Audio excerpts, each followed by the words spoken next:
नमस्कार. Monika's Marathi corner या YouTube चॅनलमध्ये तुम्हा सगळ्यांचं अगदी मनपूर्वक स्वागत. जात्यावरची घर घर देई ओवीला बहर.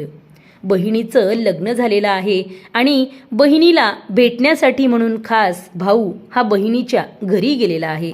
त्या परिस्थितीचं वर्णन ही मालन आपल्या ओवीत करते. शेवया बोटव्यांनी उतरंड्या ग आगाशी, उतरंड्या ग आगाशीन भाऊ चालला उपाशी.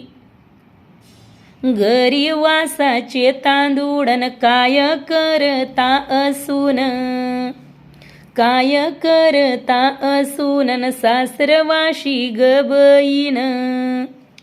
घराच्या वडचणीतन उभी राहिली बहीण, उभी राहिली बहीण म्हणे दादा जा भेटून. घरात सगळं आहे पण सासूरवास असल्यामुळं बहिणीला भावासाठी काही करता येत नाही. गंगाळ्यात पाणी देता येत नाही, शेवया बोटव्यांची खीर करता येत नाही, वासाच्या तांदळाचा भातसुद्धा करता येत नाही. बहिणीची अवस्था भावाच्या लक्षात येते आणि तोही मग मुकाटपणे आपल्या घरी परततो. घरच्या वडचणीला उभी राहून डोळे पुसत बहीण भावाला निरोप देते, पुन्हा भेटून जा म्हणते आणि ही माय माऊली ओवी रचताना तिचे डोळे पाणावत असतात. बहीण ज्यावेळेस भावाशी बोलत असते त्यावेळेस भाऊ तिला विचारतो की तुला काही सासूरवास तर नाही ना. बंधूजी विचारी तोन बहिणा सासरवास कसा, सावड्या बंधुरायन बरम्या लिहून गेला तसा. बंधूजी विचारी तोन बहिणा सासुरवास कसा, चितांगाचा पासान गडी रुतला सांगू कसा. घरच्या सासूरवासाबद्दल प्रत्यक्षपणे न सांगता ती म्हणते की ब्रह्मदेवाने कपाळावर ओढलेल्या रेषेप्रमाणे सगळं चाललं आहे. आणि पुढं ती सांगते की सोन्याचा दागिना ज्याला आपण चितांग म्हणतो ते गळ्यात घातल्यावर ऋतून नकोसा वाटावा तसं माझं चाललं आहे.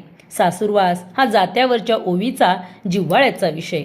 कारण रोज काही ना काही घडतं, ते सगळं सांगायचं कोणाला तर ईश्वर, सखी, सुहृद मानलेल्या जात्याला. सासूरवास हा सहन करणाऱ्याला कळतो, लांबून पाहणाऱ्याला बऱ्याच वेळा तिचं सगळं साजरं चाललंय असं वाटतं, पण प्रत्यक्षात ते तसं नसतं.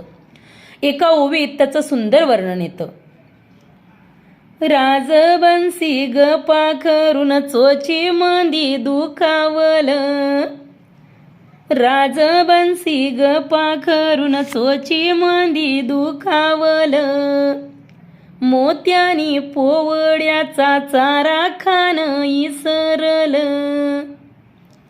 उन्हाळ्याचं ऊन झाडा लाग नाही पान.